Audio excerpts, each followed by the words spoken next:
bugun intervyu oladigan insonimiz Forobiy School asoschisi Hojiakbar Ibrohim bo'ladi. Ko'proq niyatim Chirchiqda ochish bo'lgan, lekin adamlar bilan endi u paytda maslahatlashib ish ko'rganimizdan keyin bu yoqda joy chiqib qolgan, Gazalkentda joy chiqib qolgan. Keyin shu bilan kichkina mushukcha boqishga tashlab ketilmagan, katta fil tashlab ketilganda, filni boqish hamma ham boqa olmaydi, o'ldirib qo'yish mumkin. Kimdan ta'lim olgansiz boshqarish bo'yicha? Hojiakbar o'zi bu yerda men sizni eng krutoy o'qituvchi deb o'ylardim. Krutoylar ko'p ekan. Biz Indoneziyada safar yo'l oldim. Bitta qizimiz, bizani bog'cha bolalarimiz, biz bog'cha olmaymiz. Biz boshlang'ich o'qitamiz. Hozir men berayotgan savollaringiz bu o'zingizni alohida topshirig'ingiz bo'ladi. Ha, bularga ingliz tilidan men boshlang'ich hammasiga kirib, topshiriq berib ketaman, vazifa berib ketaman. Men chempion qizimizdan savol javoblarimiz bor edi. O'zi bu sinfimiz IELTSga tayyorlanayotgan sinf. Hojiakbar, qarang, o'zi nimaga Forobiy School deb ochgansizlar? Nomi. Keyin men aytib ketaman. Buni birinchi sinf o'qituvchimiz anaqada Belarusiyada o'qigan. Forobiy ingliz tiliga ixtisoslashtirilgan maktabi. Ha, ingliz tiliga ixtisoslashtirilgan. Ingliz tili matematikaga asosan chuqurlashtirib o'tiriladi. Qachon xayolingizga kelgan kitob chiqarish? Nechta kitob chiqargansiz? Orzuying nima deganda, maktab bitirgan bola iPhone telefon deganda, qo'rqinchli narsa-da o'zi bu. Hamma havas qiladigan yigit bo'ydoq. Misol uchun bizani paytimizda o'qituvchiman deyish xuddi uyatda eshitilardi. Shunaqa. Misol uchun meni adam aytarsan, arab tili o'qituvchisi balki bo'larsan desa, men uyalib anaqa mayli o'qituvchi bo'laman deb ham ayta olmasdim-da. Bu yerda 3 ga o'qisang oddiy maktabda a'lochisan, 5 ga o'qisang institutda senga hech narsa emas deb endi sal qo'llab-quvvatlaydi. Lekin o'tib qolganlaridan keyin juda ham katta bir orqamda haqiqatan tog' turgan ekan, o'zim bilmagan ekanman. Assalomu alaykum qadrdonlar. Bugun Farruh Musk YouTube kanalining birinchi soni. Xo'p, bugun intervyu oladigan insonimiz Forobiy School asoschisi Hojiakbar Ibrohim bo'ladi. Xo'p, bu birinchi soni bo'lgani uchun qo'llab-quvvatlanglar, like bosinglar, komment yozinglar. Nima savol yozsanglar ham xudo xolisa javob beramiz. Bugungi birinchi sonimizni tomosha qilinglar, kelinglar. Assalomu alaykum. Assalomu alaykum. Assalomu alaykum. Hojiakbar, yaxshimisiz? Rahmat, qandaysiz? O'zlar endi vaqtingizni oldik. Yo'q, avvalo intervyuga rozi bo'lganingiz uchun rahmat. Xo'p, bugungi kuzatuvchilarimizga Hojiakbar Ibrohim, endi sizni taniydiganlar ko'p, lekin tanimaydiganlarga o'zingiz haqingizda qisqacha tanishtirsangiz. Xo'p, o'zim haqimda Gazalkentlikman. Gazalkent shahrida tug'ilganman, Toshkent viloyatida. Maktabni bitirganimizdan keyin, ya'ni 9-sinf, u paytda 9-sinf bo'lardi, 11-sinf yo'q bo'lmasdi. Zo'r bo'lgan ekan o'sha payt. Hozir mazah qilib eslolmayman. 9-sinf bitirganimdan keyin madrasaga kirganman. 2014-yili bo'ladi bu. 11 yilcha bo'lib qopti. Madrasada keyin 4 yil o'qidik. Keyin 4 yil o'qiganimizdan keyin o'tda bitirib, o'sha paytda hadis maktabi, Samarqandda hadis maktabi ochilishi kerak edi. O'sha yerga topshirishim kerak edi, lekin taqdir bo'lib qoldi, hadis maktab ochilmay qoldi. Samarqandda ochilishi kerak edi. 1 yil keyin ochildi bizda. Keyin bu yoqqa Mahadga topshirdim, Islom institutiga. Keyin Islom institutiga keyin taqdir taqozosi bilan kirib ketdik. Keyin o'tda ham 4 yil o'qidik. O'tda bitirganimizdan keyin Mahad baribir boshqa edi, Islom instituti. Madrasada sal qattiqroq bosim bilan o'qitishardi. Islom institutiga o'tganimizdan keyin ancha erkinroq ham bo'ldik, o'zimiz mustaqil ancha zo'r bo'lgan o'qishlar. Ayniqsa o'tda ustozlar ham juda boshqa edi. Juda ham anaqa yodimda qolib ketgandan, u talabalik oltin asri deydi-yu, oltin davri deydi-yu. U aytganda o'sha srazib keladi-da, Islom instituti. Muhtam juda boshqa edi. Niyatlarim ham bor o'zi anaqa. O'sha yerga borib video olish, ustozlarga o'sha yerda dars jarayonlarida yana ishtirok etish niyatlarim bor.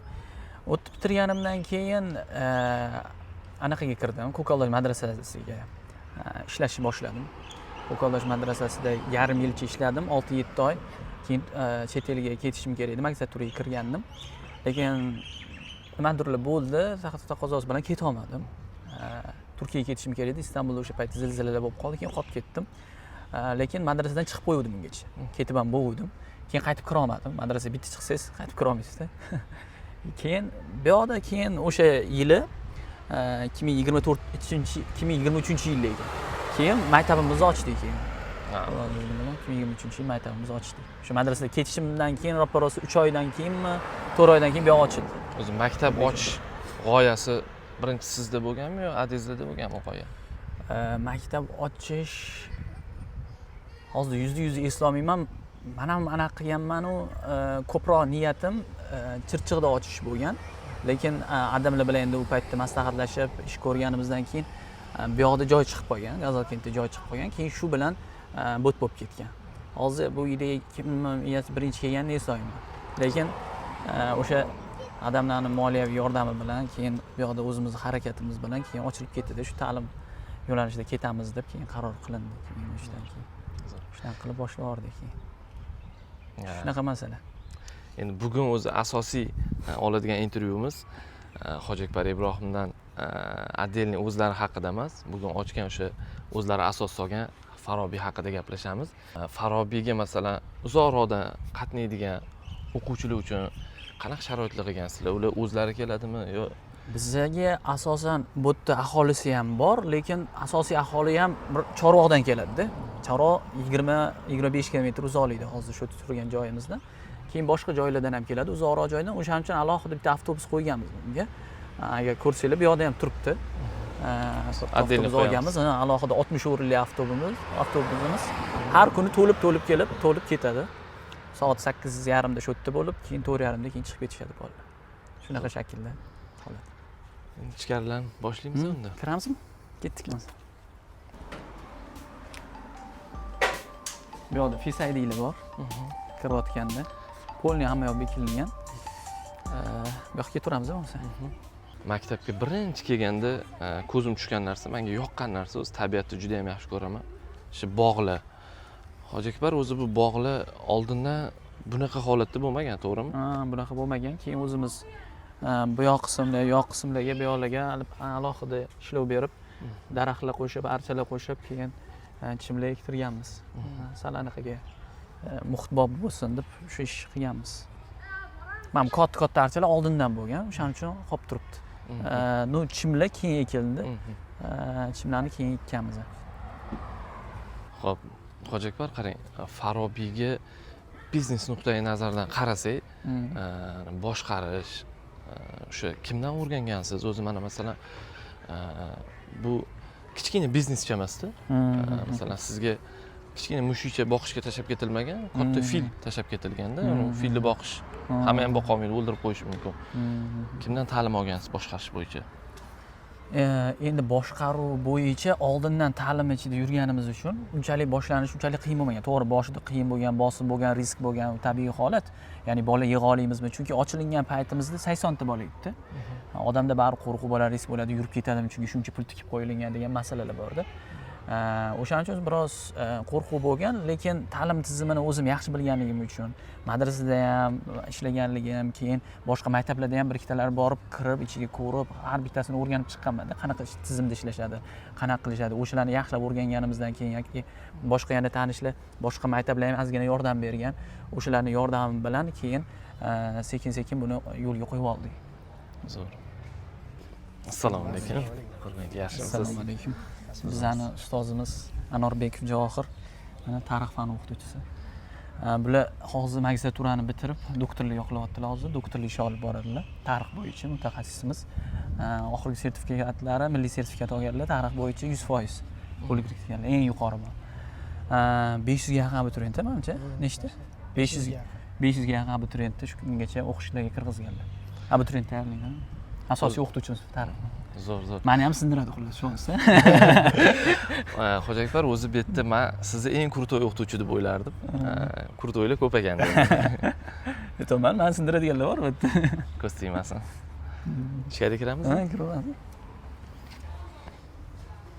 Bu yoq asosiy kiraverishimiz. Bu yoqda maktabimizda nima yengilliklar bo'lsa, o'shalarni qo'yib turamiz. Misol uchun bu qizlarimiz Indoneziyada safar yo'l oldi, bitta qizimiz o'shani qo'yib qo'yganmiz. Bular 4-o'rinni oldi O'zbekiston miqyosida. O'shalarni qo'yib qo'yganmiz. Bu yoqda bo'lsa, bizni faxrimiz deb xususiy maktablar bo'yicha yutgan o'quvchilarni tepaga qo'yib qo'yamiz. Sertifikat olgan o'quvchilarimizni shu yerga qo'yib qo'yamiz. Bu yildan o'g'limni ham berdim Farobiyga. Birinchi kundan kelib menga o'sha Indoneziyada yutgan qizni e'lon qildinglar-ku. O'shanda savol beryapti. Ada, birinchi sinfdan ham Indoneziyaga borsa bo'ladimi deb o'sha bolaning miyasida o'zgarishda, orzu havas paydo bo'lyapti. Bu ota-ona uchun juda yoqimli narsa-da o'zi aslida. Bu narsa rostdan juda ko'pchilikni ruhlantirib yubordi. Misol uchun yaqinda oldimizda Turkiya xalqaro olimpiadasi turibdi. Ko'pchilik mana bu Indoneziya xalqaro olimpiadasida ko'pchilik bormagandi, qiziqmagandi, lekin qizimiz yutgandan keyin hozir juda ko'pchilik qiziqib ketdi. Hozir Turkiya xalqaro olimpiadasi qachon bo'ladi deb biz ham boraylik deb o'ziga harakat qilishyapti. Darajasi ancha pastdagilar ham harakat qilaman deyapti. Ba'zilar bo'lsa shu yerda meni yuzim ko'rinishi kerak deb bu yoqqa ham harakat qilishyapti. O'zi G'azalkentda xususiy maktablar ochilishidan oldin xususiy bog'chalar ishga tushgan. Ko'pini ko'rganman. Xususiy bog'cha desa, nima desa, shu chiroyli bir bannerchani qo'yadi, Mickey Mouse rasmini, sharlarni iladi. Ichkarida ta'lim beradigan bog'chapa yo'q. U soha bo'yicha umuman o'qimagan. U og'riqda, lekin Farobiyda umuman bolalarning miyasini o'zgarishini o'zimni bolalarimda ham, boshqa tanishlarim bolalarida ham kuzatganman shu narsani. Asosiy maqsadimiz ham shu o'zi. Hozir bizda ham misol uchun bog'cha ozgina bor. Iloji boricha 4 bilan 6 yoshlilarni olamiz. 6 yoshlilar alohida qilib chiqarganmiz, bitta guruh qilib chiqarganmiz. Ular 1-sinf programmasini o'qiydi. Ya'ni ular misol uchun maktabga chiqa olmaydi, lekin biz ularga 1-sinf programmasini qo'yganmiz. Misol uchun bolalar yig'ganmiz, boshlang'ich sinf o'qituvchisi o'tadi. 1-sinf programmasini butunlay 1 yil ichida tugatib chiqish kerak. Ular shunda 1-sinfga o'tmaydi, xuddi keyingi yil 2-sinfga o'tgandek tezlikda ish ko'rishadi. Men xabarim yo'q ekan, u ko'rsak bo'ladimi kirib? Bo'ladi, yuring. Hozir 6 yoshlikni alohida qilmadik. Hozir faqat bog'cha jarayoni bor. O'sha bog'cha jarayonini ko'rsataman.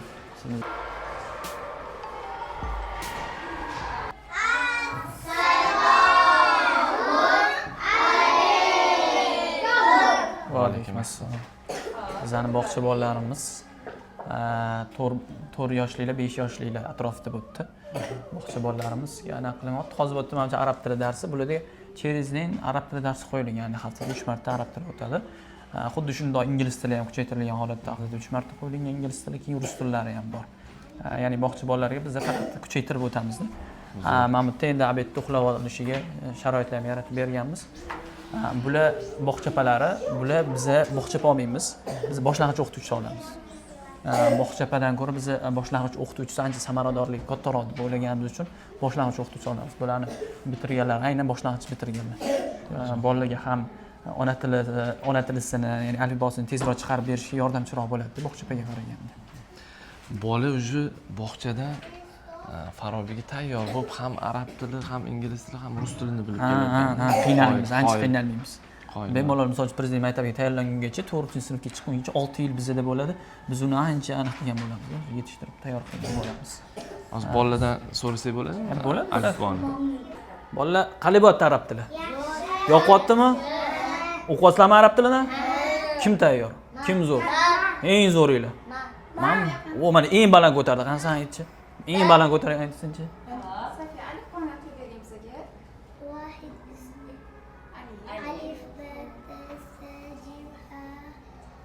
Yaqinroq kes.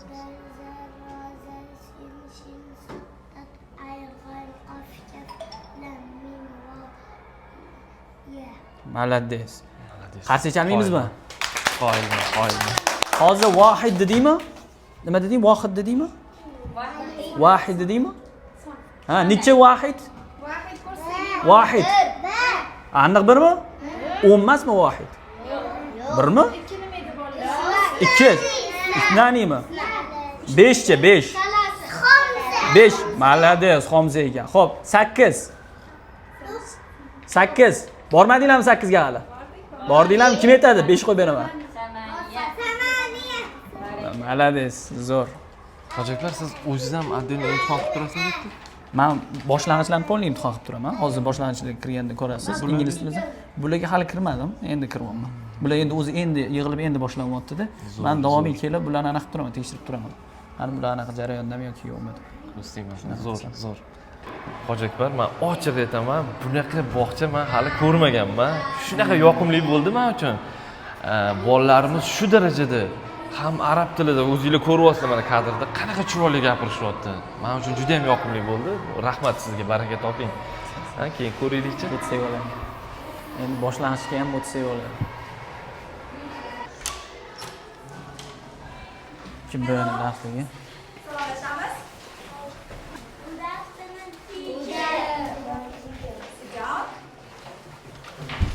Uzr, Xo'p. darsinglar bo'ldik.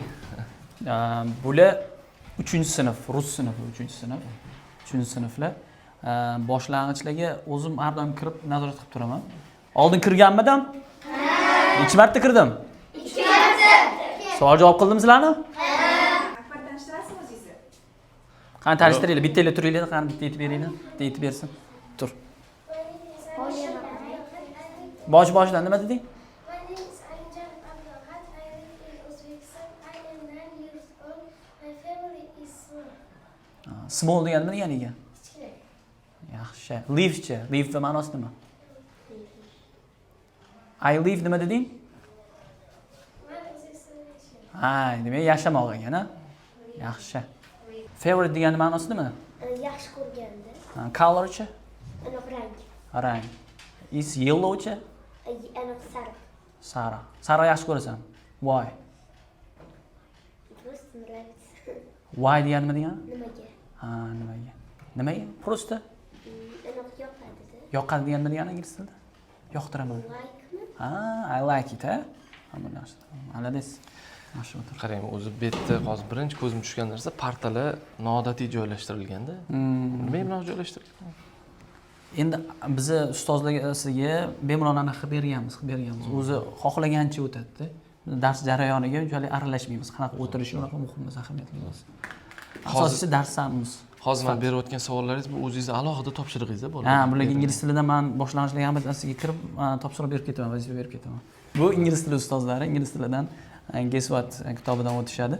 Shunaqa holat boshlang'ichlarda. Men bu nima? Bular shkaflar kelganida narsalarni qo'yib, hamma anjomlarni bo'tga qo'yishadi. Anjomlar, oyoq kiyimlar qo'ymoqchi bo'lsalar, yo'q qo'yadi. Zo'r. Shunaqa holat. Rahmat. Rahmat, charchalang. Bu 4-sinflarniki. To'g'ri, ha? To'g'ri. Assalomu alaykum. Uzr.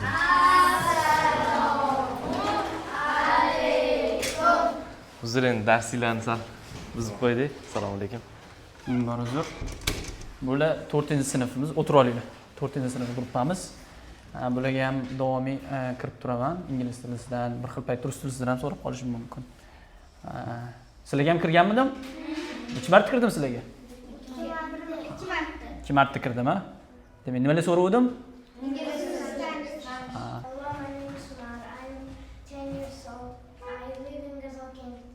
I have 2 pets. I have degani nima degani? Manda bor. Hop, 2 pets degani? Ikkita hayvon. Yaxshi, hop. I study at Farabi School. I liked animals, Which animals do you like? cats and dogs. Hop, men bilmayman dechi. I don't know. I don't know, ha? Yaxshi, mana o'tir. Rahmat. Man uzr, dars uzr. Hop, bu sinfimiz IELTS tayinlanyapti hozir. IELTS tayinlanayotgan sinf. We do realise how precious these old photos can be. Sure. And another thing is we can make changes to a photo if you want. So if you want to remove an object from a photo, Hop, boya dars jarayoni bo'lmadi. Endi zvoniy chalindi. Endi bemalol kiraversak bo'ladi. Bular tugatishdi o'sha IELTSda. Bemalol kiring. Uzr, darslar bo'lib qo'ydik. Hozir kichkinagina men chempion qizimizdan savol javoblarimiz bor edi. Agar xo'p desalar. Bu o'zi qanaqasi? O'zi bu sinfimiz IELTSga tayyorlanayotgan sinf. Bular o'tgan yili hammasi sertifikat olgan, milliy sertifikat olgan. Milliy sertifikat olib bo'lib, endi bu yoqqa IELTSga tayyorgarlik ko'rishyapti ustozlarimiz. Mana shunaqa holat. Bular o'sha 8, 9, 10 midi? Chilada? Yo, 8 yo'qmi? Ha, 9, 10, ha? 9, 10 bular. Ha, tayyorlanayotganlar. Shunaqa holat. Kim edi? Mubina. Mubina. Maylimi siz ozgina gaplashsak? Va alaykum assalom. Bu qizimiz Indoneziyadagi musobaqaga yo'l oladilar yaqinda. O'zbekiston miqyosida bronza medalni qo'lga kiritgan qizimiz Mubina bo'ladi bular. Savollaringiz bo'lsa beraman. Qancha tayyorlandilar musobaqaga? Biror? O'zi 2 yil tayyorlanib keldi. Keyin o'sha 2 yil bular seferga IELTSga tayyorgarlik ko'rganda fundament bo'lgan, keyin o'sha olimpiada bo'layotgan paytga 1 oy qolganda o'sha olimpiadaga qaratib sekin yo'naltirilgan. Shunaqa masala. Orzularini so'rasak bo'ladi. Bemalol so'ravering. Nima maqsadlar, orzular? Maqsadim ingliz tili bo'yicha ketib, keyin chet elga ingliz tiliga topshirmoqchiman. Yaxshi tarjimon bo'laman. Zo'r. Rahmat. Hoji Akbar, qarang, o'zi nimaga Farobiy School deb ochgansizlar? Nomni nima bilan qo'yilgan? Farobiy emas, Farabiy o'zi. Biz Farabiy deymiz. Chunki ingliz tilida ham, rus tilida ham chet elliklar Farabiy deb tushunishadi. Farobiy deyilmaydi. Farabiy deb bilganligi uchun Farabiy deb qo'yganmiz. Bu nom endi ko'p o'ylab turgan paytimizda shu nom kelib qolgan. Qanaqadir xayolimga yoki menga qanaqadir yoqqan, keyin boshqalarga ham aytganimda ham boshqalar anaqa nima deydi, qolganini ma'qullashmasa ham shuni juda ko'pchilik ma'qullagan, yoqtirgan, keyin o'sha Farabiy bo'lib ketdi. O'shaning uchun o'sha Farabiy bo'lib qolgan. Endi ko'rayotgan bo'lsangiz, maktabimda yozilgan joylar bor, bu yoqda ham maktabim bor. Ko'p joylarda maktabim izlari bor. Chunki Turkiyada maktabim kolleji bor. U maktab u. Ular Turkiyada juda ham katta maktab, 40 tami filiali bor, juda ham katta maktab. Ular bilan hamkorligimiz bor bizning. Hamkorligimiz bo'lganligi uchun o'sha hamkorlik jihatdan o'sha narsa bo'lish uchun o'sha izlari turibdi, bu yoqda hamkorligimiz belgilari bor. Ko'z tegmasin. Sekin. Videoga tushsiz bo'ladimi? Ha, o'tiring. Bular birinchi sinf o'qituvchimiz. O'tirsangiz ham bo'ladi. Keyin men aytib ketaman. Bular birinchi sinf o'qituvchimiz. Anaqada Belarusiyada o'qigan, anaqasini bakalavr Belarusiyada, magistratura ham o'sha yerga kirgan. Hozir bizda birinchi sinflarni olgan bu o'qituvchimiz. O'qituvchilarni qanaqa tanlaysiz o'zi? O'qituvchilarni asosiy birinchi mobaynida bilimidan tashqari pedagogik mahorat ko'proq. Misol uchun o'qituvchilar keladi, haqiqatan zo'r bo'ladi, juda ham o'qimishli bo'ladi, lekin pedagogik tortish bo'lmaydi. Ya'ni bolalarga dars o'tkazib ko'ramiz. Bitta o'qituvchi kelgandan keyin обязательно dars o'tib berish kerak. Dars o'tgandan keyin o'sha jarayonda 2-3 ta o'qituvchi turamiz. 2 ta o'qituvchi tekshiramiz. Ma'qul kelsa, bolalarni ham anaqasini ham qaraymiz. Bolalar nima deyapti? U o'zi birinchi o'rindagi narsa. Keyin o'zimizni mahorati bormi, ilmi qanaqa, keyin imtihon ham qilib ko'ramiz o'zining fani bo'yicha. Misol uchun kimyo, biologiya o'qituvchi olayotganda Ko'bi maktabi bilan, Toshkentdagi Ko'bi maktabi bilan hamkorligimiz bor. Ularni savollarini beramiz o'qituvchiga. Savollarni berganimizdan keyin yaxshi javob berib, o'sha test beramiz. Testni to'liq yaxshi o'tadigan bo'lsa, uni ishga olamiz. Bo'lmasa qoldiramiz, boshqa olmaymiz. Chunki Ko'bi bilan anaqa qilganimiz bor. Ular eng yuqori kimyo bo'yicha usti. Shuning uchun ularning testlaridan foydalanamiz. Shunaqa qilib o'zi ustozlar tanlaymiz. Lekin har bitta ustozni, bu yerga har bitta ustozni o'zim darsini ko'rib keyin olganman. O'zimga o'zim ichimda ishonch hosil qilsam, shular bilan ishlay olaman, shular bilan komanda bo'la olamiz desam, keyin olamiz. O'shanga juda ham alohida e'tibor beramiz o'qituvchilarga hatto. Hoji Akbar, Farobiy ingliz tiliga ixtisoslashtirilgan maktabi. Ha, ingliz tiliga ixtisoslashtirilgan. Ingliz tili matematikaga asosan chuqurlashtirib o'tiriladi. Lekin haftada 3 soatlik arab tili anaqamiz ham bor. Keyin haftada 3 soat rus tilimiz bor. Asosan shu 4 ta fanni qattiq mustahkamlab qolamiz. Chunki ota-onalarning ham berayotgan talabi shu bo'ladi asosan, tilda gapirsin. Endi ingliz tiliga alohida urg'u berganmiz, haftada 15 soat yuklama bor, ya'ni ingliz tilida. Ya'ni 15 soat ingliz tilida darsi kiriladi, o'qituvchi 15 soat kiradi. Ya'ni kuniga bu kamida 2-3 soatdan to'g'ri keladi. Ya'ni haftada 15 soat shunday. Asosan kuniga 2-3 soatdan to'g'ri keladi ingliz tili darsi o'tiladi bu yoqda. Va o'z navbatida 15 soat matematikasi ham bor. Yo, 12 soat matematikasi bor haftada. Endi ingliz tiliga alohida urg'u berish uchun shunaqa qilganmizki, bolalarni darajama-daraja bo'lib olganmiz. Qanaqa? Misol uchun 9-sinfdan 11-sinfni alohida bitta gruppa, ularning ichida IELTSga tayyorlanadigan yuqori gruppa bor, keyin milliy sertifikatga tayyorlanadigan o'rtacha gruppa, keyin milliy sertifikatga harakat qilgan gruppasi pastroq gruppa bor. Ya'ni 3 guruhga bo'lib tashlaganmiz. Mana shunday tarzda ishlashadi. Milliy sertifikatga o'tadiganlar keyin IELTSga kirishi mumkin, IELTSga kira oladi. Shunaqa darajada ishlaymiz. O'z navbatda 5-sinfdan to 8-sinf o'quvchilarimiz ham ingliz tilida alohida guruhga bo'lingan. Misol uchun beginner gruppa bo'ladi. Misol 3 tacha beginner gruppa 5-8. Общий misol uchun 100 ta 200 ta bola deydigan bo'lsak, beginner gruppa bo'lingan 3 ta 4 ta, keyin elementary gruppa bo'linadi 2 tacha. Undan keyin intermediate, undan yuqori gruppa, ya'ni ASga yaqinroq gruppa kiradi. Ya'ni 3 ta guruhga bo'linishadi 5-8 sinflar. Va har 3 oyda imtihon bo'lib o'tadi. Misol uchun 5-sinf 8-sinf bilan birga beginner gruppada o'tirishi ham mumkin. Zo'r. Chunki 5-sinf darajasi yuqori bo'lishi mumkin, 8-sinf harakat qilmayotgan bo'lsa, 5-sinflar bilan ham birga o'tirib qolishi mumkin. Chunki darajasi shu. Har 3 oyda imtihon bo'ladi. 3 oylik imtihonda agar imtihondan yaxshi o'tadigan bo'lsa, beginnerdan keyingi bosqichga sakraydi, ya'ni elementary gruppasiga sakraydi. Elementary bo'lsa 3 oydan keyin intermediate anaqasiga sakraydi, bosqichiga sakraydi. Mana shunaqa har 3 oyda imtihon qilamiz bolalarni va 3 oydan keyin bitta bosqichga o'tkazaveramiz. Shunda 5 bilan 8 o'zi alohida saralab boraveradi. Misol uchun eng yuqori gruppada, intermediate gruppasi hattoki 5-sinf ham, 8-sinf ham bo'lishi mumkin-da. Chunki 5-sinflarda ham shunaqa darajasi kuchayib ketganlar bor-da. Biz agar 5-sinfni bitta joyga tiqib qo'ysak, misol uchun beginner ham, elementary ham, anaqa ham, intermediate ham 3 xil bola o'tiraveradi. O'qituvchi qaysidan o'tadi bilmaydi. O'rtasidan o'taman deydi, mana bu tepadagi qolib ketadi, pastdagi bo'lsa hech narsa ola olmaydi. Faqat o'rtadagi dars o'tadi. Xuddi shu tizim bo'lib qolmasin deb biz shunaqa guruh-guruhga bo'lib qo'yganmiz. Guruh-guruh qilib dars jarayonlari, ya'ni ingliz tili jarayonlari bo'lib o'tadi. Qarang, Hoji Akbar birinchi maktabga shu ochilishda o'g'lim olib keldim. Bolalarning ko'ziga qarayapman-da. Bolalar hammasi maktabda baxtli-da. Maktab boshlangandan xursand. O'qituvchilarni ham bolalar bilan bir-biri bilan quchoqlashib ko'rishayotganini, mehr berayotganini ko'ryapman. Bu bo'yicha siz o'zi отдельный dars o'tganmisiz yoki tushuntirish berganmisiz? Qanday mana shu narsaga erishgansiz? Bola maktabdan qo'rquv yo'qda mana. Oddiy maktablarga borsangiz, qo'rquv bo'ladi bolaning ko'zida. Maktab boshlangandan qanaqadir tushkunlikka tushib turganini ko'raman. Farobiyda u narsani ko'rmadim. Qanday? Biz o'zi asosan bolalarga erkinlik tarafdorimiz. Ya'ni erkin o'zini gapira olish huquqiga ega bo'lsa, har bitta o'zini huquqiga ega bo'lsa. Bilsangiz, qiziq nuqta anaqasi bor, qiziq ma'lumot. Shveysariya maktablarida 8-sinfdan tepadagi bolalarga ota-onasi bahosini ko'ra olmaydi.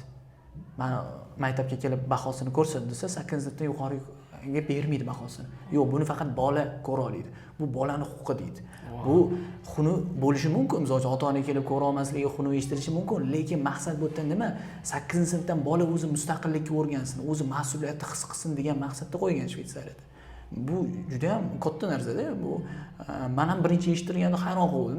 Juda ham qiziq ekan, bolalarni ancha o'zi mustaqil deb his qiladi-da, bola o'ziga o'zi mustaqillik his qiladi. O'shaning uchun bizning bolalarda ham shu narsa bor. O'zim ham juda ko'p sezganman, chunki o'zim doimiy kirib turib ularga aytganim sari, misol uchun nima muammolar bo'lsa aytinglar. Ana qilmanglar, to'xtamanglar. O'zini bola o'zini huquqini bilish kerak. Har bitta narsa sekin-sekin bola o'qituvchilar tomonidan tushuntirib borilgandan keyin o'sha narsa bolalarga singanda. Misol uchun o'qituvchi 2-3 ta dars bergandan keyin bolani qoniqtira olmayaptimi, bola qoniqmayaptimi, bizga sraz yozib kelishadi. Xat bilan chiqishadi. Bu o'qituvchining ustidan. Va biz bunga qattiq qarshilik ko'rsatmaymiz, chunki u uning huquqi. Yaxshi ta'lim olish uning huquqi.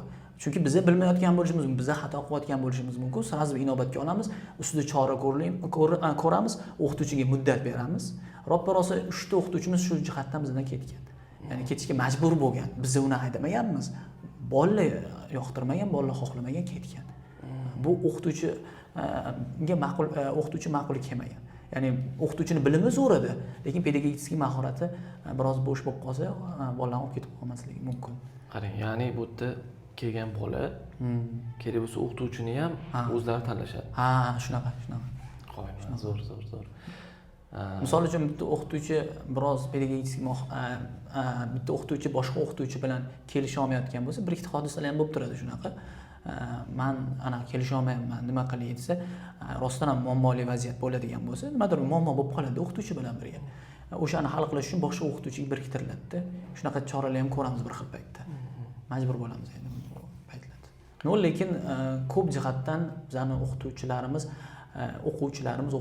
yaxshi ko'radi va birontasidan shu kungacha hozirda muammo bo'lmayapti. O'zim shu narsaga guvoh bo'ldim. Chunki 2 yil ichida ancha o'z joyiga tushib qoldi. Boshlarida ozgina muammo bo'ldi. Hozir hech qanaqa muammosiz o'qituvchi bilan muammolarimiz yo'q, misol uchun. Hamma o'zimiz tanlagan, o'tgan yiliga natija bergan o'qituvchilarimiz hammasi biz bilan qoldi. Shu muhit o'qituvchilarimizga ham yoqadi. Shunaqa muhitni xohlashadi va nima bo'lsa ham Farabiyga ko'tarishimiz kerak deb o'zligiga juda qattiq harakat qilishadi. O'zim ham guvoh bo'laman-da o'qituvchilar bilan. Buni va majlis qilayotgan paytimizda bir oyda bir majlisimiz bo'lib turadi. Doimiy aytaman o'qituvchilarga. Doimiy o'zlariga singdirib boraman. Biz ko'tarishimiz kerak, bu deb o'qituvchilarga o'sha narsani singdirgan sari o'qituvchilar ham o'zlariga harakat qiladi. Qarang, o'quvchilar bilan ham savol javob o'tkazdik. Farobiy o'quvchilari bilan, boshqa oddiy maktab o'quvchilari bilan. Farobiyning o'quvchilari aytishyapti. Men maktab ochaman. Bu 6-sinf gapida. Yana bittasi aytyapti, men o'zimni arab tili kursimni ochaman. Orzu havaslari juda katta-da. Xursand bo'lasiz. Oddiy maktabdan savol javob o'tkazganimizda, savol javob emas, so'raganimizda orzuying nima deganda, maktab bitirgan bola iPhone telefon deganda, qo'rqinchli narsa-da o'zi bu. Bola uchun. Lekin Farobiyda kuzatdik, juda katta orzular, chet elga chiqib o'qish, o'sha orzularni yetishyapti. Bu bo'yicha qanaqa ishlanyapti? Kim bu bo'yicha miyasini o'zgartiryapti bolalarni? Bizda alohida tarbiya tizimi alohida qo'yilgan. Tarbiya umuman darsdan tashqari alohida. Ha, qo'shimcha sifatida. 1-sinfdan to 11-sinfgacha har bittasida tarbiya darsi bor. 5-6 larda 2 soatdan ham bo'lib qolishi mumkin haftada. Chunki 5-6 aynan o'zgarayotgan payt bo'ladi. O'shanga tarbiya ko'proq qo'yilgan. Alohida bitta o'qituvchi tanlaganmiz. O'sha bo'yicha mutaxassis o'qituvchi tayinlab tarbiyani singdirib boradi. Tarbiyani singdirishdan tashqari bolalarni nechida yotib, nechida turishligicha qarab nazorat qilib turadi. Bolalarni bir motivatsiya beradi. Mana bunaqa mukofot qo'yganmiz. Faqat rioya qilasizlar. 10 da yotasizlar, ertalab soat 7 da turasizlar. Xuddi shunaqa normaga o'rgatishgan. Zo'r. Shunaqa narsa tizimda ketadi. Va o'z navbatida maxsus kitoblarimiz bor. O'sha maxsus kitoblar bo'yicha bolalar o'zi qiziqib tarbiya kitoblarini yechadi. Va yana bitta nazorat, tarbiya ustidan yana nazorat qilishimiz uchun tarbiyaga ham urg'u berganmiz doimki, o'shani tasdiq bo'lishi uchun har bitta o'qituvchimiz, ya'ni tutorimiz bor. Tutorimiz haftada bir marta bo'lsa ham har bitta sinfga kirib chiqib, nima yaxshilik qilding, qaysi kitobni o'qiding, necha bet kitob o'qiyapsan, nazorat qilib turadi. Doimiy nazorat qilib turadi. Mana misol uchun men kirib ingliz tilisini nazorat qilyapman, ko'ryapsiz-ku. Tayyorladingmi, vazifa beruvdim, quvdingmi deb so'rayapman-ku. Men ingliz tiliga javobgarman. Chunki men hammasiga ulgura olmayman, arab tili, ingliz tili, boshqasiga ulgura olmayman. O'shaning uchun mas'ul qilgan insonlarimiz bor. Men ingliz tilidan mas'ulman. Qarab nazorat qilib turaman. Anaqa bo'lsa, yana bir o'qituvchimiz, tutor ustozimiz tarbiyasidan nazorat qilib turadi. Nima yaxshilik qilding? Misol uchun xohlagan o'quvchisini turg'izadi, bugun nima yaxshilik qilding deb so'rashi mumkin. Yoki oxirgi marta qanday sadaqa qilding, yoki ota-onangni duo qildingmi deb so'rab qolishi mumkin. Oxirgi marta qachon ota-onangni duo qilding deb so'rashi mumkin tarbiya ustozi. Va yana rus tili ustozimiz bor. Rus tili ustozi ham haftada bir marta har bittasidan har bitta sinfga kirib chiqishi kerak. Rus tili razgovorni oshirdimi, oshirmadimi? Vazifalar bergan o'sha. Ya'ni mana shu narsalarga qattiqroq urg'u berish uchun shu narsani qilganmiz, yo'lga qo'yganmiz. Ya'ni haftada bir marta kirib, hatto nazorat qilib chiqib ketadi. O'sha tarbiyaga ham alohida urg'u berganmiz. O'z mana Farobiyni chetdan kuzatib, o'zimni xulosamda bir kino ko'rganman. Angliyaliklar bilan indeyslar urushganda bir angliyalik yigit indeys kamon bilan otib qo'yadi-da, o'ldirib qo'yadi. Shundan sotqin indeys, "Ya, sen kamonda otishni ham bilasanmi?" deydi. "Ya, angliyaliklar hamma narsani biladi" deydi. Bu endi buni nima demoqchiman? Farobiyda o'qiyotgan bola ham ingliz tili, ham arab tili, ham rus tilida dunyoqarashi ham boshqacha-da. Boladan ko'rib turibmiz. Hamma narsani bilyapti. Endi o'zi aslida shunaqa bo'lmasa ham hozir hamma chegaralar ochilgan, qo'shnisi bilan raqobatlashmaydi. U dunyo bilan raqobatga chiqyapti-da. Shunaqa. Hozir kitob haqida gapirdingiz. Bir videoyingizda ko'rdim, bitta bolaga nechta kitob o'qiladi, masalan, yil davomida, bir yilda 30 ta 40 ta kitob qo'yganmiz. 30 ta 40 ta kitob qo'yganmiz. Iloji boricha o'sha 30 ta 40 ta bo'lib, bolalar o'zi kitob olib, o'zini uyida shunaqa niyatimiz borki, o'zini uyida kutubxona tashkil qilsin. Masalan, 40 ta kitob o'qidim, o'sha uyda tursin. Mana shu kitobni o'qiganman, mana shu kitobni o'qiganman. Shu rad qilib qo'yib qo'yadi. O'sha yil davomida 5 yil ichida bilmaysiz, katta bitta mana shunday kutubxona bo'lib qolishi ham mumkin. O'zi uchun o'qigani, qiziqib o'qib qo'yadi. Bu tarafi ham bor. O'zi dunyo bo'yicha statistika bor. Dunyoning eng boy davlatlari eng ko'p kitob o'qiydigan aholi. Bir yaqinda bitta statistika ko'rdim. O'sha dunyoda eng ko'p kitob o'qiydigan davlatlar umumiy bitta odam nechta kitob o'qiydi desa 17 ta. Siz hozir 30-40 ta o'qiydi. Bu уже raqobatga chiqyapti, bemalol raqobatlashadi. Albatta. Farzand deganida man o'zim farzandim ham bitta kitob gaplashamiz har bitta o'qigan kitob haqida. Miyasi umuman o'zgaradi-da. Haqiqatan Farobiyda miyani o'zgartirilyapti-da bitta. Oddiy ta'lim emas. Xuddi shunaqa. O'zi maqsadimiz ham shu. Hozir mana Farobiyda ta'limdan tashqari zakovat o'yinlari ham yo'lga qo'yilgan. Ishlaydimi hozir shu zakovat? Ha, zakovat o'yinlari bo'ladi. Misol uchun har hafta shanba kuni obeddan keyin boshlanadi zakovat o'yinlari. Ko'chma kubogimiz bor. Ko'chma kubogi degani nima degani? Misol uchun o'sha zakovatda 5-A sinfi yutdi, u kubokka ega bo'ldi. Endi keyingi hafta yana zakovat o'yini bo'ladi. Bu safar yana o'shanda 5A yutadigan bo'lsa, kubok o'zi bilan olib ketadi. Endi bu safar 6A yutadigan bo'lsa, u kubok 6A'niki bo'ladi. Keyin yilning oxirida umumiy ball hisoblanib, eng yuqori sinf aniqlanadi, keyin unga mukofot taqdirlov ishlari amalga oshiriladi. Ya'ni bola zerikib qolmasligi uchun shu narsa amalga qo'yilgan. Hozir yoshligimizda zakotni ko'ramiz. Zakotchilar ko'pchilik masalan mensimaganlar ham bor, e'tibor bermaganlar ham bor. Lekin haqiqatan bolaning miyasiga ta'sir qiladigan narsa zakot, boshqacha fikrlashda, To'g'ri. boshqa tomondan qarash nimagadir.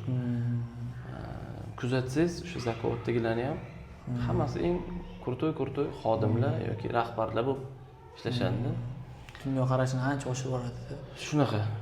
Misol uchun bizda ham ba'zida ko'raman, ko'proq bizga robot qilib yetishtirish qilib qo'yilgan maktablarimiz. Robot qilib qo'yadi bolalarni. Yodlatadi. Bo'ldi, u yodlash sistemi tugab ketgan, u 90-asrga tegishli-da. 90-asr bilan 90-yillarga tegishli-da. U yodlatuverish. U tizim hozir hech qayerda qo'llanmayapti-da. U yodlatish ahmoqgarchilik-da. Misol uchun men o'zim tarix bo'lib turib, tarixni yaxshi bilib turib shuni aytamanki, sanalar bor-ku, siz institutga kirishingiz uchun o'sha sanalarni yodlab tashlashingiz kerak-da. Shunaqa yodlab tashlashingiz kerak. Nima qilamiz? U bechora bolani ezib, qiyin-da uni yodlab. Maqsad yodlash emas, u tarixdan maqsad dunyo qarashini kengaytirish, ozgina vatanparvarligini oshirish. O'sha narsani beraylik, bo'ldi, uni qiynab nima qilamiz? Matematika ham shunaqa. Matematikani men Turkiya tizimini ko'rib chiqqanman. O'zim ozgina o'qiganman, bir oy ichida o'qiganman. Men zo'r bilaman demayman. O'sha boshlang'ichda o'qiganman-da. Bizanikidan umuman farq qiladi-da. Bizda faqat anaku sonlar, mamlaqa unaqa yechasan, masala yechasan, ularda ko'proq mantiqiy fikrlashga o'rgatadi-da. Misol uchun taxminiy, mantiqiy fikrlash juda ham ko'pda, qiziqarliroqda kitoblar o'qisangiz, u o'qigingiz kelib turadi. Qiziqib o'qiysiz-da. Lekin bizdagi kitoblar unaqa emas-da. Farobiyda qanaqa yo'lga qo'yilgan? Yodlatiladimi yo? Yo'q, unaqa narsa yodlatish umuman men mutlaq qarshiman. Doim o'qituvchilarga aytaman. Bunaqa yodlamanglar, qiynamanglar, bolalarga bosim qilmanglar. Dunyo qarash beringlar bo'ldi. Asosiy ixtisosi ingliz tili, matematika, rus tili, arab tili o'shalarga urg'u beringlar, o'shani o'qitinglar, undan ham yodlatib emas, o'qitinglar, qolganiga biza dunyo qarash beramiz xolos. O'zi maktabdan ham maqsad shu dunyo qarash berish. Misol uchun tabiiy fan, biologiya ham dunyo qarash beriladi bo'ldi. Boshqa narsa yo'q. Misol uchun boshqa fanlar, tarix, bular ham dunyo qarash beriladi xolos. Iloji boricha biz endi tabiiy fan anaqa deb o'tirmaymiz, bitta loyiha deb qo'yganmiz. Bolalar iloji boricha 3 oyda bir marta yoki 2 oyda bir marta o'zlarini loyiha qilib chiqarishadi. Bitta loyiha qilishlari kerak. Shunaqa anaqada yurimiz hozir. Loyihalashtirish borasida. Hop. Hozir men sizni eshitib, o'zim uchun katta xulosalar chiqaryapman-da. Mana masalan aytdingiz-ku, farzandlarni, bolalarni bo'lamiz o'zini ilmiga qarab, beginner yo boshqa narsaga deb muhitga tushirar ekansiz-da. Sani muhiting bu joyda. Yana kuchaysang, mana bu muhitga tushasan. O'zi odamni o'zgartiradigan narsa, miyani o'zgartiradigan muhitda. Kim bilan yursang, o'shanga o'xshab boraverasan. Boylar bilan yursang, boy bo'lasan degan gap. To'g'ri. O'sha narsani ham qo'llangan ekanda bu yerda. Muhit juda ham katta rol o'ynayotganingizdek rostdan ham. Ya'ni, bu yerda hech qanaqa ilm olmasa ham, misol uchun ilm olmadi deb o'ylasa ham, lekin muhiti yaxshi bo'lganligi uchun bola nisbatan ijobiyroq bo'ladi. Hech qanaqa o'qimasa ham ijobiyroq tomonga yuradi. Sabab muhiti yaxshiroq bo'lganligi uchun. O'sha narsa. Muhitni yaratib berar ekansiz. Chunki muhit shunaqada, chunki hamma o'qish uchun kelgan bu. Shuncha pul to'layapti-ku. Baribir o'qish uchun kelgani uchun baribir ta'sir qiladi. Muhit xohlasangiz, xohlamasangiz. bolalar bilan ham shu savol javob qilganimizda bunchalik o'zgarganiga men hayron bo'ldimda. Chunki ingliz tilida oddiy kursga qatnaydigan bola bilan gaplashsangiz, u faqat ingliz tilini biladi, lekin fikrlashi fikrlash bo'lmaydi. Oddiyda. Bu yerda o'qiyotgan bolalar bilan gaplashsak, fikrlash, umuman dunyoqarash boshqacha. Siz gaplaringizdan shuni demak o'sha muhitni o'zgartirib berar ekansiz, ham ilm, ham muhitni o'zgartirib berar ekansiz. Fikrlashni oshiradigan narsaga sabab o'sha ekan. 3-sinfdan boshlab 11-sinfimizgacha ham IT darslar qo'yganmiz. Ya'ni texnologiyadan xabardor bo'lsin. Past sinflarga iloji boricha kompyuterni ochib tashlab, kompyuter ichida mana nima, bu nima, Windows nima, Excel nima, o'sha odatiy narsalar hammasini past sinfga o'rgatsak, tepaga ko'proq IT. U ham maqsad nima? Bola texnologiyadan xabardor bo'lsin, dunyoqarash paydo bo'lsin degan. Bo'lmasa IT qo'yib bizga nima kerak? Ularni IT ishni qilib yetishtirmaymiz. Prosta nimaligini bilsa, IT deganda, axborot texnologiya, yog'ini bilmayman demasin-da, kod yozish sal tushunsin, sal dunyoqarash paydo bo'lsin. Dunyo qanaqa sistemada ishlaydi, kompyuterlar, telefonlar qanaqa sistemada ishlaydi, sal dunyoqarash paydo qilsin. Misol uchun men o'zim ham o'qiganman-da. Misol uchun IT-ga kompyuter, Python bo'ladi, Python o'qiganman. Misol uchun 2 oy o'qiganman, prosta nimaga IT ishni bo'laman deb emas, dunyoqarash paydo bo'lsin, o'zimga nimaligini bilay shuni deb o'shani o'qiganman. O'zim uchun tushunib olganman, shunaqa narsa ekan bu deganman. Hozir endi kod yozuvchilar ham kerak emas bo'lib qoldi-yu, hamma yoq sun'iy intellekt bo'lib ketdi. Shunaqa masala.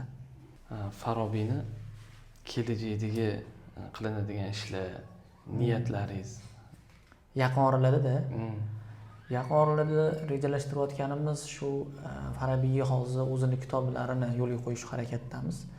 Ingliz tilida hozir mo'ljalimiz noyabr o'rtalarida ingliz tili kitoblarini chiqaramiz. Alohida hammasiga beginner alohida, elementary alohida, IELTS ga alohida kitob qilib, aynan Farabiy o'zini kitobini hozir yo'lga qo'yamiz. Ustozlarimiz ustida shug'ullanishyapti. O'zim ham endi ustida turib bosh-bosh bo'lib turibmiz.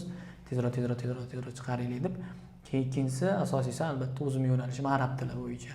Arab tili bo'yicha ham alohida, faqat kitob, alohida video darslik qilish hozir rejalashtiramiz. Hozir endi boshlanish bo'lgani uchun vaqtlar ham biroz ziqroq, lekin arab tili o'qituvchilar bilan o'tirib uni kelishganmiz. Kelishib bo'ldik.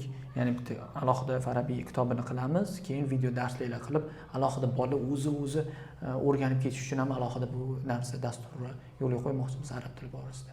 Matematik kitobimiz matematik kitobimiz chiqib bo'lgan. Farabiy o'zini matematik kitobi bor allaqachon. Endi shu ingliz tili, arab tili kitoblari hozir asosiy turibdi. Keyin tarbiya kitobi, alohida tarbiya kitob chiqarmoqchimiz. Ya'ni bola kunida nima qilishligi hammasini iloji boricha o'sha kitobda biriktiramiz tarbiya kitobida. Ya'ni bolalarni tarbiyasiga urg'u berish uchun o'zimizdan ham fikrlar qo'shgan holatda o'sha narsani yo'lga qo'ymoqchimiz. Hozirgi ta'lim ichidagi urg'umiz ko'proq o'sha kitoblarga, lekin bu yoq tizim borasida tizimimizni doimiy hozir yengillab o'zgartirib boryapmiz. Kamchilikni doim o'zgartirib boryapmiz. Asosan o'sha Yaponiya, Koreya ta'limini, Singapur ta'limini hozir ko'rib, o'sha ustida ishlayapmiz hozir. Ko'proq Yaponiya, misol uchun Yaponlar kelganda nima qiladi? Bolalar kelishi bilan gul ekadi. Gul ekadida har bittasi o'zini qo'li bilan ekadi, keyin chiqib ketadi. Bitta semestr tugaydi, bitta semestr tugagandan keyin o'sha gulni o'zini uyiga olib ketadi, gulni olib ketadi. Chunki bu hayot darsi deyiladi. Unda alohida fan bor, hayot darsi degan fan bor. O'shanda o'rgatishadi, ya'ni. Bu narsani hayotga bolani tayyorlov, o'ziga sekin mas'uliyatli, sekin yuklash. O'shunaqa tizimlar. Biz ham xuddi shu Yapon, Singapur tizimini, Koreya tizimlarini ko'rib, har bittasidan oladigan, o'zimiz uchun kerak deb hisoblagan joylarimizni olib yo'lga qo'yamiz. Alohida o'zim ham tizim bo'yicha, ta'lim bo'yicha alohida kitoblar o'qib boraman. O'shalardan doimiy yengilliklarni doimiy bu yerga kiritib boramiz. Hozir ham ketyapti, xudo xohlasa kelajakda ham o'shani olib boramiz. Iloji boricha o'sha maktabni maqsad mukammallashtirish. Endi 100% mukammal bo'lmaydi, 100%. Iloji boricha o'shani 90% ga olib borishga harakat qilamiz. Hozir bilaman 40% atrofidamiz, balki 50% turmiz. Iloji boricha o'shani 90% ga olib borib, polning tizim bilan ishlaydigan mukammal tarzda harakat qilamiz. Ya'ni bolalarga iloji boricha natija beradigan. Ya'ni bolani robot emas, haqiqiy inson qilib tarbiyalab, chiroyli shaklda keltirishga harakat qilamiz. Shuni harakat qilamiz. Zo'r, baraka toping. Ketkizgan vaqtingizga rozi bo'lasiz. Katta rahmat sizga. Sizga ham xursand bo'ldim kelganingizdan, kelib turinglar, mana o'tirib ketasizlar. Gaplashib. Ota-onani vazifasi farzandini to'g'ri muhitga joylashtirish. To'g'ri. Biz o'z ko'zimiz bilan ko'rganimiz uchun endi hozir maqtab yuborsak, maddohlikka o'xshab qoladi. Men o'ylayman, o'zi ochiq eshikli kuni bormi, masalan, ota-onalar kelib, mayli farzandini bermasa ham muhitni ko'ra oladimi kelib, bolalar qanaqa bu yerda dars olyapti, nimalar o'rganyapti, fikrlashlarini bilish uchun. Farzandini umuman maktabga bermagan ota-onalarga ochiq eshikli kuni bormi? Ochiq eshikli aynan bir kunimiz yo'q, lekin istalgan ota-ona kelib butunlay hamma joyga aylantirib chiqamiz. Alohida ota-onalar xonamiz ham bor pastda. U ota-ona xonasiga kirgizamiz, u yerda televizorimizda butun ma'lumotlarimiz, yangiliklarimiz, qo'liga alohida kitobcha ham beramiz, Farabiy butun ma'lumotlarni ko'rib chiqa oladi u yerda. Nimaga tegishli, nimaga yo'naltirilgan, bolasi qanaqa tarbiyalanadi, barchasini to 1-sinfdan 11-sinfgacha bola qanaqa o'zgarish xaritasi, bola uchun alohida xarita tuzilgan, o'shani ko'rib chiqib o'zi xulosa qila oladi. Alohida xonaga kiritamiz, ular o'sha yerda bemalol ma'lumotga ega bo'ladi. Keyin bemalol ichkarini kirib aylanib chiqsa bo'ladi, muhitni ko'rsa bo'ladi.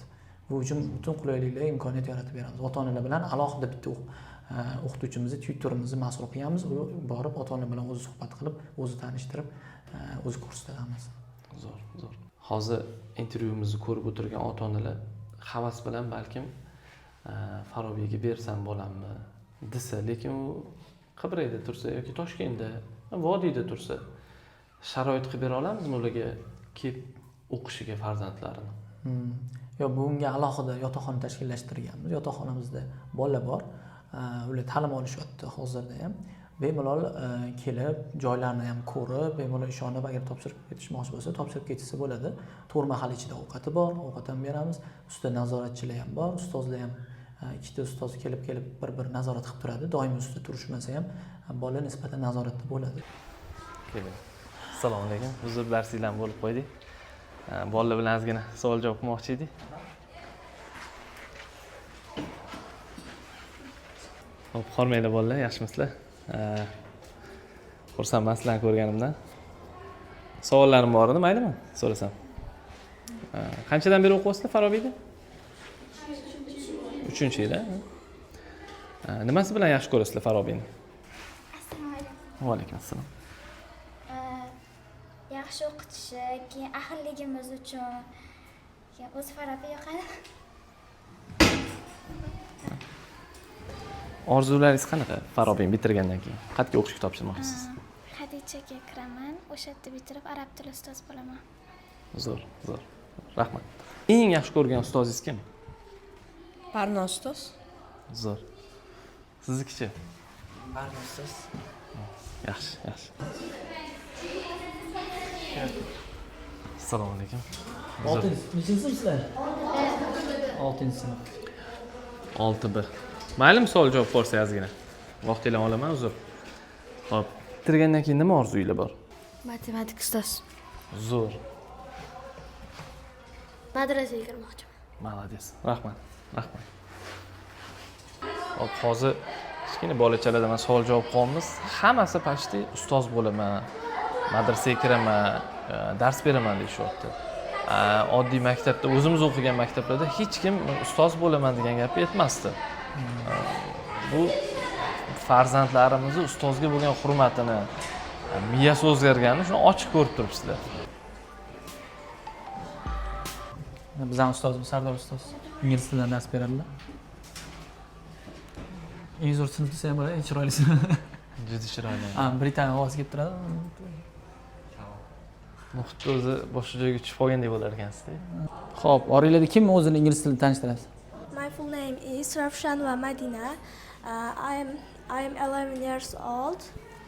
I live in Hojikent. I study at Farabi School. I want to be a teacher. Bu yoq informatika xonamiz. Salom. Uzr. Va alaykum. Bu informatika dars beriladi bolalarga.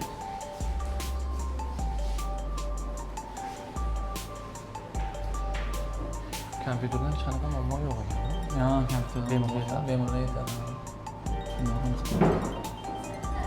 Zo'r.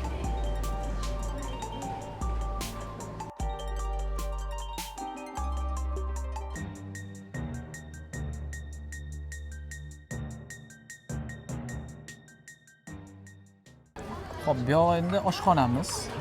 Oshxonamiz asosan 3 mahal. Qachon? Ertalab zavtrak beramiz. Keyin obedda ovqatlar bor. Hozir obedga kirib ketishyapti bolalar. Keyin 7-soatdan keyin coffee breakimiz bor. Kofe beramiz. 7-soatdan keyin. Nechida bo'ladi? Coffee breakmi? Soat 3lardan keyin. 3lardan keyin coffee break bor. Anaqadan keyin dekabrdan keyin oldiga narsa ham qo'shamiz. Bulishkalar qo'shamiz. Bulishkalar bilan 3 mahal ovqat yeyishadi.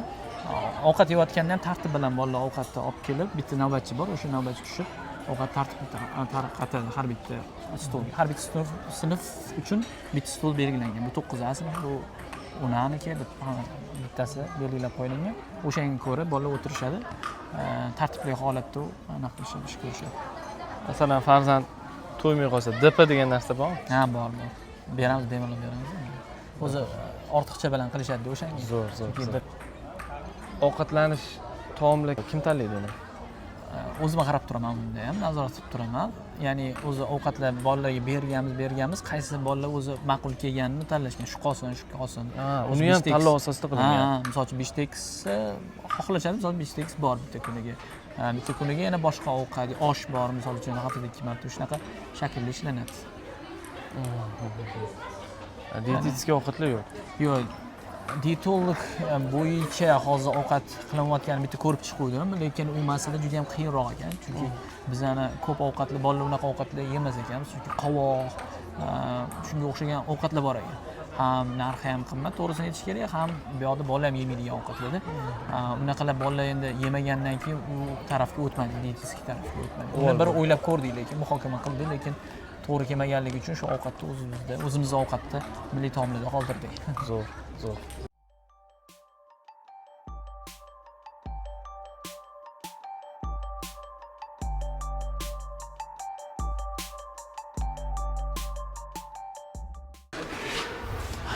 Xo'p, bu yoq bo'lsa zalimiz. O'sha spikerlarimiz shu yerga kelib, shu yerda tadbirlar ham shu yerda o'tiladi, hamma narsa shu yerda o'tkazamiz ko'p. Tadbirlarimiz. Xalqlar do'stligini mini varianti ekan. Juda katta. Qoyilman. Hoji Akbar qarang, shuncha mana zimniy polya, letniy polya o'qituvchiligi o'quvchilarni o'zi tanlayapti. Bolalarning miyasi o'zgarishini ko'ryapmiz. Shuncha sharoitlar bu narxga o'zi arzon emasmi? Nisbatan hozircha bolalarni nisbatan ko'pligi uchun ham bizani oqlab turibdi bu. Endi oshirish niyatimiz yo'q. O'zi odatda qishda oshyapti bizda. Boshqa paytda bu o'zini qoplayotganligi uchun biz shunaqa jarayonlar. Endi bu yerda nisbatan arzonligi tabiiy rostdan. Chunki mana 30 ga bo'lib yorsangiz ham bilmadim, bir 2 ta lavash puli yo 1 ta lavash puli bo'ladi-da. Bir kunga. Juda ham arzon. Men bunaqa narxga menimcha maktab yo'q. Hoji Akbar qarang, bu yerda o'zsiz YouTube'da faolsiz, Instagram, YouTube'larda bolalar bilan kirib muloqot qilyapsiz, bemalol gaplashyapsiz, savol beryapsiz, javob beryapti. Bu ham bitta qarashda mashhur odamlar bilan Farobiyda o'qiyotgan bolalarni bemalol gaplashishi, ular bilan savol javob qilishi, bu ham bitta miyani o'stirish.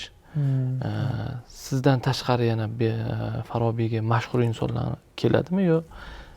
Ha, albatta keladi, chunki bir oyda bir marta biz o'sha kelishganmiz hattoki. Misol uchun Turkiston News'dan Temur ustoz, misol uchun bilsangiz Temur aka Turkiston News'da ish olib boradilar. Jurnalistika, nutq madaniyati bo'yicha bu yoqda spikerlik qiladilar. Ularni bilan kelishganmiz allaqachon va bu yoqqa kelgusida har oy xuddi shunaqa spikerlarni olib kelish niyatimiz bor. Ba'zida katta blogerlar, ba'zida bo'lsa aynan tarbiya borasida maxsus ustozlarimiz bor. O'sha maxsus ustozlarimizni olib kelib bolalarni nafaqat dunyoqarashi, balki o'sha tarbiyasi, ta'limiga hissa qo'shish, ularga ba'zi paytda motivatsiya kerak bo'lib qoladi. Ana shularga maxsus o'zi o'qituvchilar bilan kelishib qo'yganmiz. Mana shu spikerlarni har oy olib kelishni rejalashtirganmiz. Maqsad bolalar miyasini o'stirish. Ha, albatta. Zo'r.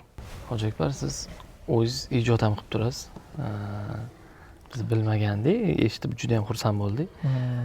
Kitob ham chiqargan ekansiz. Shu haqida bir qachon xayolingizga kelgan kitob chiqarish, nechta kitob chiqargansiz? O'zi biz kimimiz chiqdi yaqinida, ko'pchilik tarqaldi, yetib bordi. U biz kimimizdan oldin islom tarixidagi turkiy saltanatlar degan kitob chiqargan. kitob bundoq kichkina varaqda chiqqan, kichkina kitob chiqqanda 100 betlimi shunaqa kitob edi.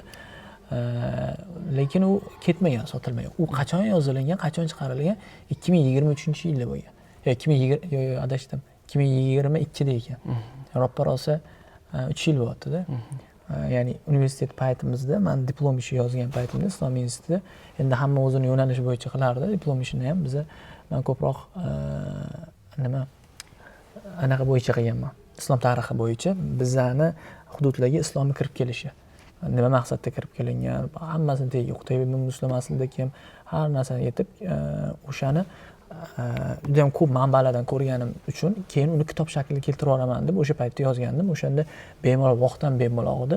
Hozir biz kimiz kitobini orqasiga ochsangiz 100 dan oshiqroq kitobdan olinganda u kitob. Ya'ni 100 ga yaqin kitob ko'rganman u kitobda har bitta joyiga keltirilgan ma'lumotlar uchun. Zo'r. O'sha 100 ga yaqin kitob hozir vaqt bo'lmaydi unga. 100 ga yaqin kitob aniq qilishga. O'sha paytda endi universitetlik diplom ishi yozish paytida o'sha kitoblarni ko'rib o'sha kitob qilib shaklga keltirganmiz. Lekin o'sha universitet bitirgandan keyin sразу chiqarganman, lekin sotuvi bo'lmagan. Ya'ni ketmagan uni, 1000 taga yaqinmi hali ham qolib yotibdi. Qolib ketdi, ketmagandan keyin uni ham bari to'xtatganman. Keyinchalik mana hozir endi o'zimiz blog yuritganimizdan keyin hozir biz kimmizni unga yana qo'shimcha qilib chiqarganimdan keyin hozir biz kimmiz Xudoga shukr ancha sotilib qoldi. Menimcha 5000 dan ham ortdimi bilmayman. Sotuvi ancha sotildi misol uchun biz kimmiz. Ko'pchilik xabardor bo'ldi. Asosiy biz kimmizni tarixi o'shanga borib taqalgan edi.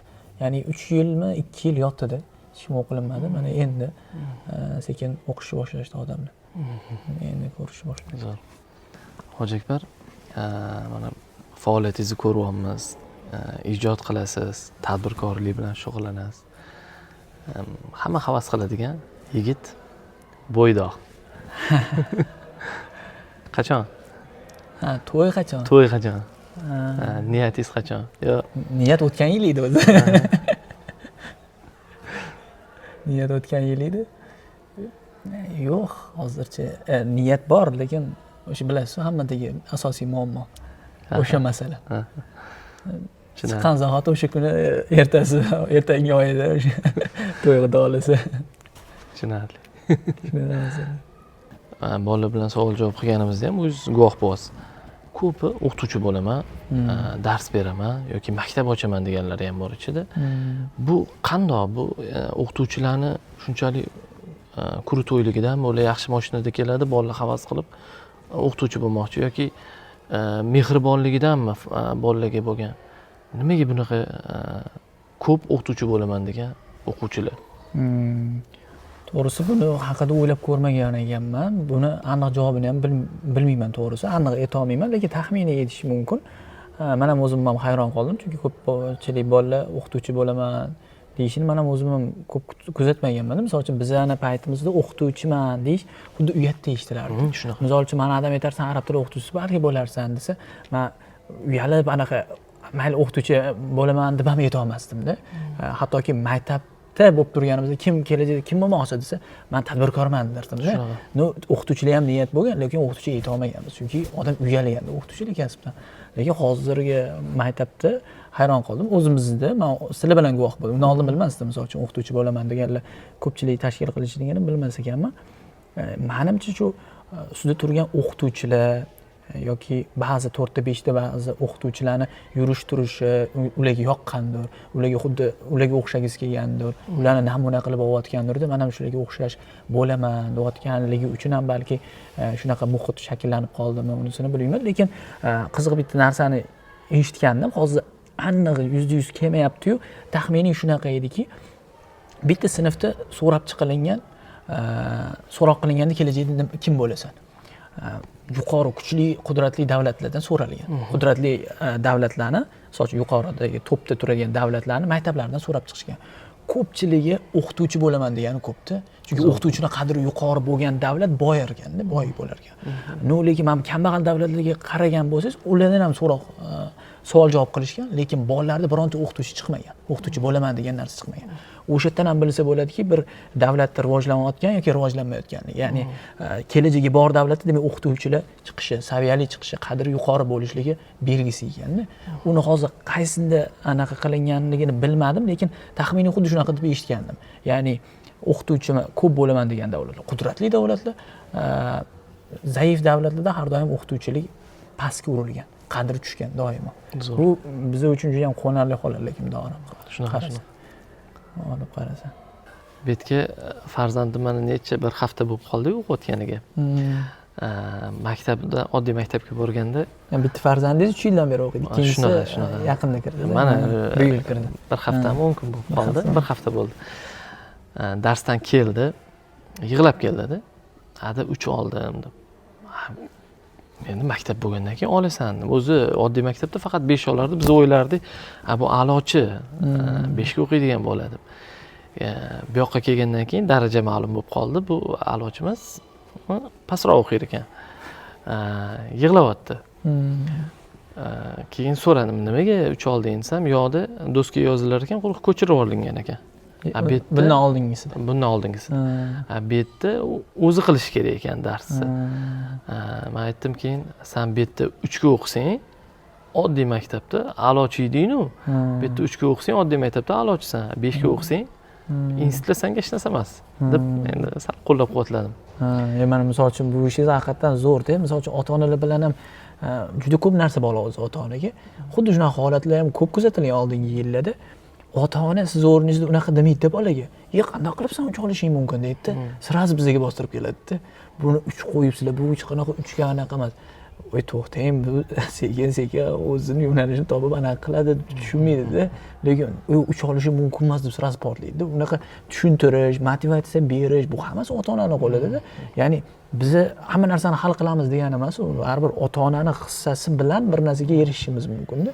Lekin ko'p ota-onalar bunaqa rostdan siz o'ylaganingizdek yoki siz qilganingizdek ish qilmaydi-da. Bu ham juda ham menimcha katta xatolik deb o'ylayman ota-ona uchun. O'zi mana zalga chiqqanlar biladi. Zalga chiqqan hamma ham kachok bo'lib qolmaydi-da. Zalga chiqqandan keyin ustoz aytganini qilsa, vaqtida o'shani proteinlarni ichsa, og'ir ko'tarib qo'ymasa, ustozlar hoy deb grija bo'lib qolasan deb aytganini qilmasa, kachok bo'lish qiyin-da, hamma ham kachok bo'lmaydi. Demak, Farobiyga kelgan hamma ham ustozlarning aytganini qilmasa, ota-ona nazorat qilib turmasa, o'zi qo'llab-quvvatlab turmasa, farzand kurto'y bo'la olmaydi, demak, to'g'rimi? Natija ham bo'lmaydi shunga. Ota-onani qo'llab-quvvatlashi, juda ham mehr berib turishi muhim. Juda ham muhim. Misol uchun ikkita qanot deb tasavvur qiladigan bo'lsak, mayli u bolani bitta qanoti biz bo'larmiz, lekin ikkita qanot bo'la olmaymiz. Ikkinchi qanot baribir har doim ota-ona bo'ladi-da. Bola uchish uchun ota-onani ham bitta qanot bo'lishi kerak, biz ham bitta qanot bo'lishimiz kerak. Bizning o'rnimiz yo'q demayapmiz, lekin ota-onani ham o'rni yo'q demoqchi emasmiz-da. Ikkita qanot qachon bo'lsagina uchadi-da, bola bo'lmasa uchmaydi. Shunaqa masala. Bu savolim noto'g'ri tushunmaysiz. Adezlar haqida so'ramoqchiman. Ota baribir birinchi ustoz hisoblanadi. Adezlar bilan bo'lgan eng unutilmas voqeami, so'zlarimi shu haqida gapirib bera olasizmi? Adam bilan o'tgan yili adam o'tib qoldilar. O'tgan yili men o'zi 7-noyabrda tug'ilganman. 7-noyabrda. 7-noyabrda tug'ilgan bo'lsam 26 ga kirgandim. 7-noyabrda o'tgan yili.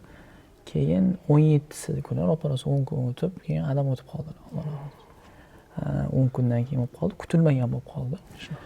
O'zinglar ham yaxshi bilasizlar, uyga chiqib ketyapman. Ana qilyotgandilar, ustachilik qilyotgandilar. Ustachilik deganda kran uyda nimadir buzilib qolibdi.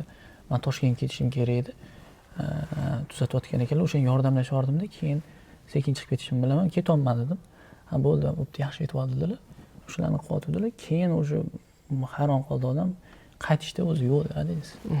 Og'ir bo'lar ekan bittada. Deydi, ancha o'zimni ham ruhan, psixologik o'zimni ancha manaqa tushirib qo'ydim bundan keyin. Ancha yaxshimiz. Bundan keyin ancha odam o'ziga kelib oldi.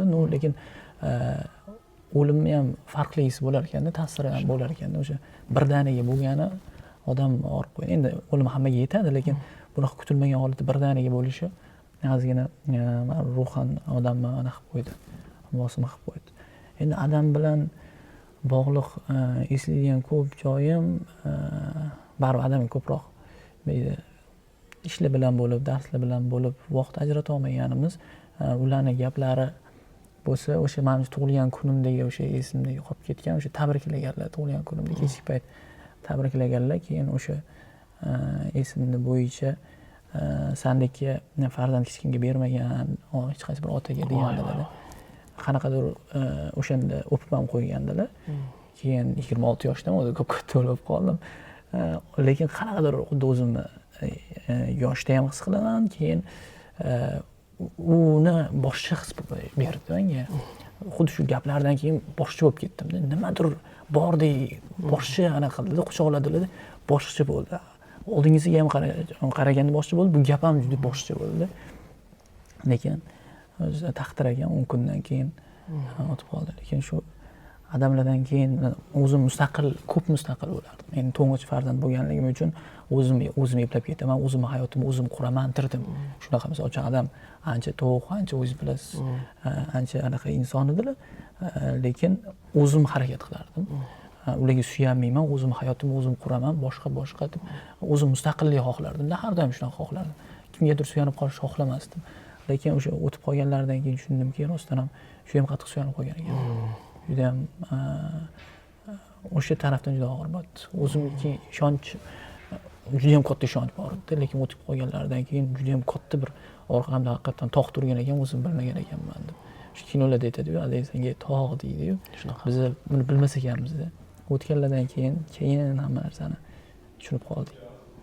Kech bo'ldi endi. Alloh rahmatiga olsin. Katta rahmat Hoji Akbar, baraka toping. Ishlaringizga omad, o'ylagan niyatlaringizga yetishib bering doim. Juda ham xursand bo'ldik. Birinchi intervyumiz. O'zimiz katta hayajondamiz. Sizlarga omad tilayman. Rahmat. Alloh rivoj bersin ishinglarga. Rahmat. Sog' bo'ling. Xursand bo'ldim. Rahmat.